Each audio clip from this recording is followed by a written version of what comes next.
서론을 말씀을 드릴 텐데, 자, 이제 오늘 이 서론이 얼마나 중요하고 오늘 이 말씀이 나에게 최고의 선물이요, 최고의 은혜요, 최고의 축복의 말씀이 되시기를 예수님 이름으로 축원합니다. 에스라라는 이름의 뜻은 하나님이, 여호와 하나님이 도우신다, 그런 뜻입니다. 에스라라는 이름의 뜻이. 그래서 70년 동안 포로 생활하고 완전히 만신창이가 되어 있는 하나님의 백성, 하나님의 자녀들이 하나님의 은혜로 다시 돌아오는 이런 놀라운 하나님의 도움을 받는 내용이 기록된 책이 에스라서입니다. 다시 한번 또 말씀드리지만 역대 상하, 에스라, 느헤미야서는 한 저자가 썼습니다. 그래서 이 역대하 36장 22절로 23절에서 역대하를 마무리하는 그 내용이 여기 오늘 에스라서 1장 1절로 2절에 똑같이 반복됩니다. 저자가 똑같다는 뜻이고, 히브리서 온본에는 에스라와 느헤미야서는 한 권으로 되어 있습니다. 70인 번역을 하면서 에스라서와 느헤미야서를 구분한 것입니다. 왜 그러냐 그러면 에스라서는 포로 1차, 2차 귀한 자들의 기록이 되어 있고, 느헤미야서는 3차 포로에 돌아온 사람들의 기록이 기록되어 있는 것입니다. 자, 그래서 오늘 저는 에스라서의 전체 배경을 보면, 자, 1장에서 1차 포로 귀환한 사람들이 무너진 예루살렘 성전을 재건하는 것이 기록되어 있습니다. 6장까지 기록되어 있습니다. 그리고 7장에서는 2차 포로 귀환, 1차와 2차는 6장과 7장 사이는 80년이라고 하는 시간이 지나갑니다. 1차와 2차는 80년이 지나요. 그래서 2차 포로 귀환에 에스라가 2000명도 안 되는 소수의 인원을 데리고 와서 예루살렘 성전에서, 자, 성전이 완공이 되어 있으니까 그 성전에서 이제 부흥운동을 합니다. 회개운동을 합니다. 이방인과 통혼한 사람들, 그리고 율법을 다시 회복합니다. 그게 뭐냐면 마음을 다하고 뜻을 다하고 성품을 다하여 하나님을 사랑하라. 그래서 하나님을 마음으로 사랑하는, 70년 동안 포로 생활하면서 다 무너졌던 마음의 성전을 회복시키는 것이 에스라서 후반에 나오는 것입니다. 자, 그런데 오늘 에스라서를 시작하면서 1절, 2절에 모든 답이 다 써졌습니다. 1절, 2절이 이해가 돼야 에스라서, 느헤미야서가 오늘 나에게 주신 최고의 하나님의 말씀인 것을 알게 됩니다. 자, 1절 읽겠습니다. 자, 시작. 하사왕 고레스 원년에 여호와께서 예레미야의 입으로 하신 말씀을 응하게 하시려고. 자, 거기까지, 우선 거기까지. 자, 바사왕 고레스 원년에, 그 말은 무슨 말이냐면 하나님이 그 최대 강대국이었던 바벨론 나라를 하나님이 무너지게 합니다. 우리가 몇 년 전에 소비에트 연방, 소련이 고르바초프 왕 때, 대통령 때 무너졌습니다. 우리가 상상도 못했습니다. 그렇지 않나요? 소비에트 연방이 무너질 걸 우리가 생각이나 했나요? 자, 바벨론이 무너지는 것은 상상도 할 수 없었어요.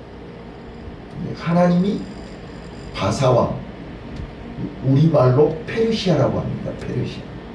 페르시아 왕 고레스에 의해서 그 바벨론이 일순간에 무너져 버립니다.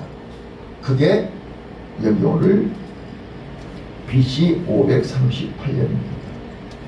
고레스 5년에 여호와께서, 여기 하나님이 하신 것입니다. 사람이 한 게 아닙니다. 여호와께서 에레미야의 입으로 하신 말씀을 응하게 하시려고. 이게 바로 에레미야. 자, 성경 펴보세요. 오늘 서론이니까 이게 이해가 돼야, 이게 열려야 성경이 다 열린다니까요. 자, 에레미야 뒤로 한참 뒤로 가시면 에레미야 25장을 펴겠습니다. 자, 에레미야 25장, 자, 11절 12절입니다. 찾으셨나요? 자, 이 온 땅이 황폐하여 놀램이 될 것이며 이 나라들은 70년 동안 바벨론 왕을 섬기리라. 나 여호와가 말하노라. 70년이 마치면 내가 바벨론 왕과 그 나라와 갈대아인의 땅을 그 죄악으로 인하여 벌하여 영영이 황무케 하되, 이렇게 써졌죠.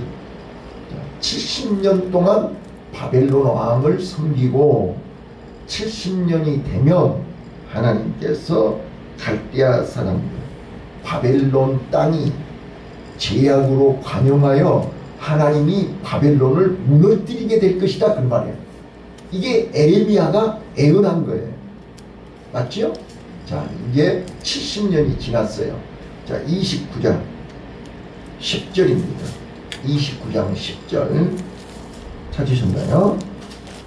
10절 같이 읽습니다. 시작. 나 여호와가 이같이 말하노라. 바벨론에서 70년이 차면 내가 너희를 권고하고 나의 선한 말을 너희에게 실행하여 너희 이곳으로 돌아오게 하리라. 아멘. 아멘. 자, 이 예언의 말씀이 지금 그대로 응하게 하시려고. 이해되셨습니까? 그러니까 하나님은, 따라서 해봐요. 하나님은 언약에 신실하신 분입니다. 언약에 신실하신 분. 그래서 우리는 하나님의 말씀을 붙들어야 되는 것입니다. 하나님의 말씀은 반드시 이루어지는 것입니다. 그 언약을 이루시기 위해서 하나님은 전능하신 능력을, 하나님의 전능하심을 나타내는 것입니다. 그래서 여호와께서 에레미야의 입으로 하신 말씀을 응하게 하시려고 누구를 들어 쓰시는가요? 하나님은 시대마다 사람을 들어서 역사하십니다. 고레스는 이스라엘 백성이 아니에요. 하나님을 믿는 사람이 아니란 말이에요. 그런데 하나님이 고레스를 들어서 역사하시는 거예요. 자, 읽어보세요. 시작. 바사왕 고레스 원년에 여호와께서 아니 중간에 바사왕 고레스의 마음을 감동시키심에, 자, 거기까지요. 고레스의 마음을 감동시킨다니까요. 사람의 마음을 감동시키시는 하나님을 만나서야 돼요. 이 새벽에 나와 여러분의 마음을 감동시키시기 위해서 이전에 불러주신 줄로 믿습니다. 네, 이 성경을 자세히 보시라고요. 고레스의 마음을 감동시키시는 거예요.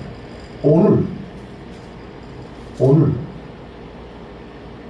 저는요, 조금 옆으로 빗나가면 요즘 유튜브에, 요즘 인터넷에 뜨겁게 계속 올라오는 글이 뭐냐, 배드민턴 금메달을 땄던 안세영 선수 있죠? 그 친구가 금메달을 따고 나서 배드민턴 협회에 대해서 한맺힌 얘기를 했죠? 그게 이제 한국으로 돌아와서 지금 어떤 일이 일어나고 있냐. 지금 재벌들이 있잖아요. 자, 우리 이제 이재용 회장부터 시작해서 하나 김승현 회장, 또 어제 보니까 이 고소영 씨까지,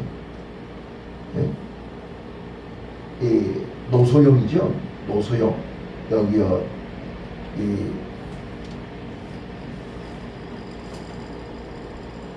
그 사람들이 지금 이혼 소송 중에 있으면서도 그 배드민턴 협회 안세영 선수를 위해서 50억을 기부했다, 100억을 기부했다, 계속 그 글이 올라와요.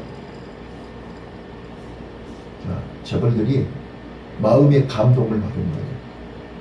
그래서 이 김승현 회장 같은 사람은 자기 개인 사비로 선수들을 전부 이 이코노미 비즈니스석으로 다 파리에서 한국으로 100억을 들여서 이 기부하게 했다. 뭐 이런 글들이, 난 실제인지 아닌지는 모르지만 아무튼 그런 글들이 계속 올라와요. 재벌들 한 사람의 마음을 움직이면 몇백억이 왔다 갔다 해요. 하나님이 사람의 마음을 감동시키시는 거예요. 자, 역사의 주인은 하나님이다. 그러니까 1절이 해결이 돼야 2절, 3절이 이해가 된다니까요. 자, 다시 한번 봐봐요. 바사왕 고레스 5년에 하나님의 시간표가 됐다 그 말이에요. 자, 나와 여러분을 향하신 하나님의 시간표가 있어요. 모세를 향하신 하나님의 시간표, 요셉을 향하신 하나님의 시간표, 다윗을 향하신 하나님의 시간표, 시간표가 있어요. 자, 고레스 5년에 여호와께서 하나님 에레미야의 입에서 하신 말씀을 응하게 하시고, 하나님은 하나님의 선지자의 입을 통해서 말씀하시고 그 선지자가 약속한 그 말씀을 하나님은 반드시 이루십니다. 맞습니까? 응하게 하시려고 바사와 고레스의 마음을 감동시킵니다. 사람의 마음을 감동시키시는 하나님입니다. 사람의 마음을 움직이는 것이 하나님입니다. 그래서 우리는 남편의 마음, 부인의 마음, 자녀의 마음을 내가 움직이려고 하면 안 움직입니다. 하나님이 움직이게 하시는 이거를 깨달으라 그 말이에요. 자, 고레스의 마음을 감동시키시며 저가 온 나라에 공포도 하고 조소도 내렸다. 자, 그래서 고레스 왕의 칙령이라고 합니다. 직접 명령을 내린 것입니다. 조소를 내린 겁니다. 뭐라고 내렸는가 한번 2절 보세요. 하나님이 마음을 감동시키실 때, 하나님이 마음의 문을 열 때, 이게 중요한 거예요. 마음 문이 열려야 보이는 거예요. 그래서 우리 마음을 지키라는 거고, 마음의 지성소에 하나님이 계셔야 된다는 게 2절에 나와 있어요. 2절. 자, 보세요. 시작. 바사왕 고레스는 말하노니 하늘의 신 여호와께서 세상 만국으로 내게 자, 주셨고, 거기까지. 하늘의 신 여호와께서 세상 만국으로 내게 주셨고, 자 보세요. 바벨론이 세계를 제패했다고 그랬죠. 그 바벨론 나라를 고레스 손에 주었으니 세계를 준 거 아니에요? 누가 줬어요? 자기가 싸움을 잘해서 이겼어요? 하나님이 주셨다니까. 이걸 우리는 인정해야 됩니다. 자, 하나님이 고레스 마음을 감동시켜서 고레스 마음 문을 열어서 보게 하니 이걸 깨달은 거예요.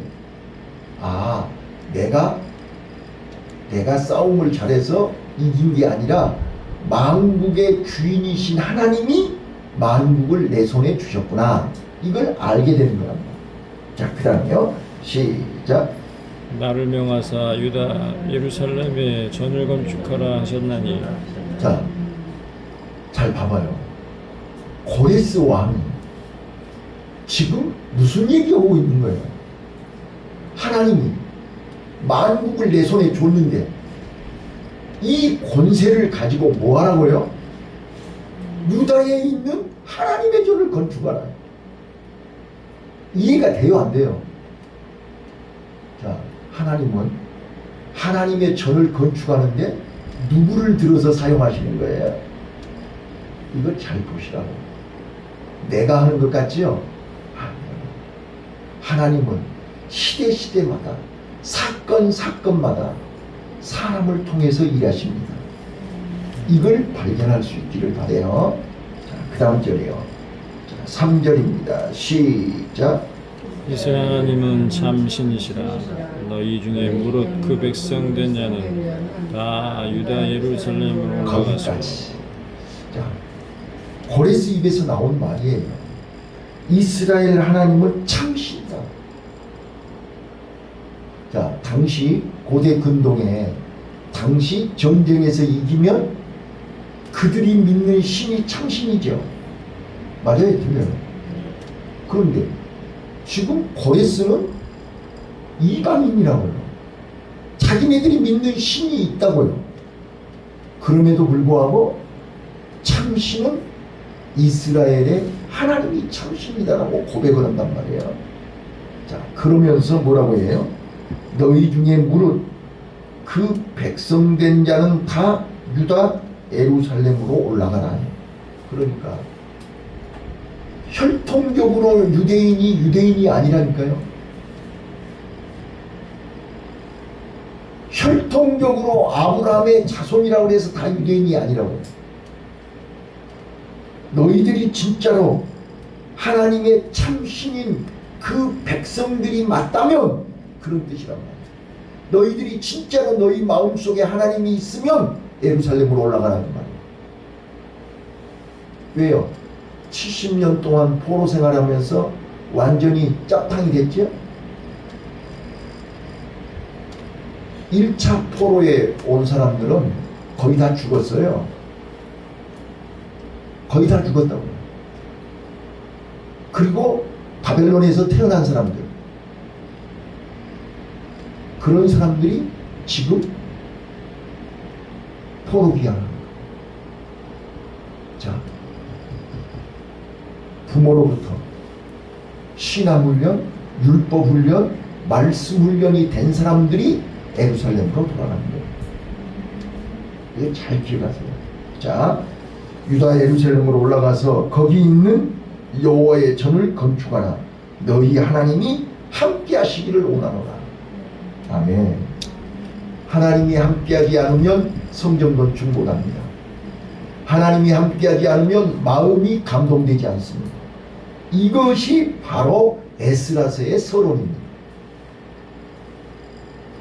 내가 내 안에 하나님이 참신 하나님이 계신다면 우리가 머물러야 할 곳은 바벨론이 아니라 예루살렘입니다. 우리가 해야 할 일은 성전을 건축하는 것입니다. 그 일을 하라고 하나님이 함께 하신다는 거예요. 이게 고레스 입을 통해서 하신 말씀이에요. 자, 그래서 4절 시작. 무릇 그 남아있는 백성이 어느 곳에 우하든 그곳 사람들이 마땅히 은과 금과 기타 물건과 짐승으로 도와주고 그 외에도 예루살렘 하나님의 전을 위하여 이물을 즐거이 드릴지니라 하였더라. 자, 봐보세요. 우리가요 하나님의 신에 감동이 되면, 제가 수십 번 강조했잖아요. 내 마음의 지성소에 하나님이 임재하시면 율법은 문제가 되지 않습니다. 절기 문제되지 않습니다. 매일 드리는 상번제 문제되지 않습니다. 안식일마다 절기마다 하나님 앞에 예배하는 것 문제되지 않습니다. 억지로 하지 않는다 그 말이에요. 내 마음속에 하나님이 안 계시니까 그걸 하려니 얼마나 힘들고 지겹겠어요. 자, 여러분 다 경험하셨잖아요. 지금 우리가 이 새벽에 하나님 앞에 나오는데 억지로 나오려고 해보세요. 힘들어서 못 나와요. 한 번 나오다 끝내요. 해보셨잖아요. 다. 그런데 내 마음속에 성령이, 내 마음속에 하나님이 나를 잠을 깨우고, 자 봐보세요. 새벽에 깨우면 내 안에 하나님의 신이 감동될 때는, 아 하나님 나 새벽 예배 가라고 눈 뜨고 왜 하셨네 하고 교회 오는 거예요. 그때는 내 발걸음이 가벼워요. 즐거워요. 심지어는 누가 피곤하니까 가지 말어, 힘드니까 가지 말어. 그래도 아니야, 하나님이 나를 부르시네, 하나님이 오늘 또 나에게 어떤 말씀으로 은혜를 주시려고 나를 찾고 계시네, 하나님이 성전에서 나를 부르시는 하나님이 기다려지는 거예요. 기대가 되는 거예요. 흥분이 되는 거예요. 그래서 기쁨으로 오는 거예요. 예, 그런데 내 마음속에 하나님의 신의 감동이 없고 내 마음이 어두워졌을 때는 어때요? 눈을 떴어도 한숨 더 자야지 뭐. 나 몸 무거워서 못 일어나. 오늘 또 한숨 더 자야 또 일하지. 피곤해서 나 일 못해. 절대로 눈을 떠도 다시 몸이 무거워서 못 일어나. 다 경험해 보셨잖아요. 그거예요. 그러니까 하나님의 신이 내 마음을 감동시키면 하나님 앞에, 자 보세요. 이건 고레스 입에서 나온 말이에요. 4절에 무릇 남아있는 백성이 어느 곳에 우거했는지 그곳 사람들이 마땅히 은과 금과 기타 물건과 짐승으로 도와주고 그 예에도 예루살렘 하나님의 전을 위하여 예물을 즐거이 드릴지어다. 기쁨으로 하는 거야. 네? 11조를요 내 마음대로 정해놓고 내 마음대로 한 게 아니라니까요. 하나님이 주신 거 다 하나님이 주신 거잖아요. 쓰고 남아서 드린 게 아니잖아요. 하나님의 것을 하나님 앞에 드리는 거예요. 그래서 말라기 선지자가 하나님의 것을 도적질하지 말라는 게 뭔 말이에요? 내가 무슨 남의 집 가서 도둑질했어요? 아니요.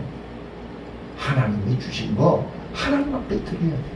그런데 내가 도적질하고 앉아가지고 내가 뭘 도적질했나요? 그러니까 내 마음이 하나님한테 바로 관계가 회복이 되지 않으면 그 다음은 다 꼬여있는 거예요. 관계가 풀려야 돼요. 관계가. 그거의 이제 이 7장부터 에스라가 와가지고 포로 귀환해가지고 이스라엘 백성들을 이제 회개 운동을 시키는 거예요. 근데 70년 동안 바벨론에서 포로 생활하고 1차 포로 귀환하고 나서 2차 포로 귀환이 80년이라는 거예요. 80년. 그러면 150년 만에 오는 거예요. 그 사람들은. 그러면 150년 만에 왔어요. 예루살렘이 어떻게 생긴지도 몰라요. 그런 사람들을 데리고 와서 에스라는 율법책을 읽어주면서 회개운동하는 거예요. 마음을 다하고 뜻을 다하고 하나님께로 돌아가자. 하나님을 바로 알자. 하나님 앞에서 내가 뭘 잘못했는지, 우리 조상들이 뭘 잘못했는지를 알아야 된다. 거듭 말씀드리지만 내 마음속에 하나님이 감동시키시면 율법은 문제가 되지 않아요. 그래서 사도 바울이 이렇게 얘기해요. 자, 이제부터 나는 십자가에 죽고 내가 산 것은 내가 산 것이 아니요 내 안에 예수님이 산 것이다. 맞습니까? 내가 죽으면 내 욕심, 내 생각, 내 자아, 내 방법, 내 수단, 내 경험, 이 내가 십자가에 죽으면 그거의 3번이라니까요. 날마다 아침 저녁으로 죽어야 된다니까요. 아침만 죽어서 안 돼요. 저녁에 또 살아나요. 그래서 아침 저녁으로 번제를 2번 드리는 거예요. 3번제. 제가 참 개척하자마자요 2년 동안은요 매일 아침 저녁으로 기도해야 했어요. 네. 아침 저녁으로 기도했다. 네. 이스라엘 백성들이 아침 저녁으로 3번제를 지냈거든요. 그래서 내가 죽으면 그때부터 하나님이 나를 말씀으로 인도하신다. 말씀으로 사용하신다. 하나님과 나와의 관계가 회복되라고 성전 건축을 하는 거예요. 내 마음에 성전이 건축되지 않으면, 내 마음속에 지성소가 없으면, 내 마음속에 번제단이 없으면 하나님과 관계가 회복될 수가 없어요. 그러면 우리는 늘 입으로는 하나님 얘기하지만 몸은 전혀 하나님하고 상관없이 내 고집대로 사는 거예요. 자, 그래서 여기 1절부터 4절이 되어야, 지금 봐보세요. 지금 이스라엘 백성들이 70년 동안 포로 생활하고 돌아온 것처럼 우리는 지금 코로나로 인해서 우리 마음이, 우리 몸이 이미 하나님하고 멀어져 있어요. 몸도 멀어져 있고 마음도 멀어져 있고. 자, 잘 들으세요. 왜 하나님이 고레스를 통해서 너희들이 예루살렘에 돌아가서 성전을 건축해라, 이 말 뜻이 뭐냐? 무너진 성전을 회복해야 됩니다. 무너진 성전을 회복해라는 말은 하나님을 바로 섬겨라 그 말이에요. 하나님을 바로, 하나님과의 관계를 바로 맺어라. 하나님하고 관계가 바로 맺어져야 참신, 만국을 다스리시는, 만국을 통치하시는 참신 하나님을 내 마음속에 바로 모셔야 그때부터 하나님은 나를 통해서 역사하신다. 믿습니까? 자, 그래서 저는 오늘 마음을 감동시키신 하나님. 자, 왜 하나님이 사람의 마음을 감동시키신다고요? 하나님의 나라를 회복해야 되기 때문에. 하나님의 나라를 회복하기 위해서 하나님은 사람을 사용하시는데 하나님의 전을 세우게 하십니다. 여러분, 내 마음에 하나님의 전이 세워지고, 우리 가정에 하나님의 전이 세워지고, 우리 교회가 하나님이 쓰실 만한 교회로 세워질 때 하나님은 역사하십니다. 그래서 누구를 통해서 역사해요? 고레스를 통해서 역사합니다. 고레스는 힘있는 왕입니다. 제가 전에도 말씀드렸잖아요. 요셉이 보디발의 집에 종으로 팔려갔습니다. 10년 동안 종생활했습니다. 억울하게 감옥에서 3년 동안 감옥살이 했습니다. 그런데 어느 누구가 도와주는 사람이 없습니다. 왜요? 어설프게 도와주면 안 도와준 것만도 못해요. 자, 요셉을 감옥에서 꺼내주면 요셉이 갈 데가 어디가 있어요? 노예 신분이기 때문에 가봐야 또 노예 시장으로 갑니다. 요셉이 애굽에서 갈 데가 어디가 있어요? 그래서 하나님이 요셉의 삶을 변화시키고 요셉의 운명을 변화시킬 힘있는 사람을 만나야 됩니다. 그 사람이 바로왕입니다. 바로왕 말 한마디에 죄인이 총리 된 것입니다. 황소예요. 힘있는 고레스에게 하나님이 마음을 감동시키시니까 70년 동안 포로 생활을 종지부짓고 예루살렘으로 돌아가게 된 것입니다. 종생활했던, 억울하게 종생활했던 요셉이 바로왕 말 한마디에 총리가 되어버린 것입니다. 이게 하나님의 역사입니다. 오늘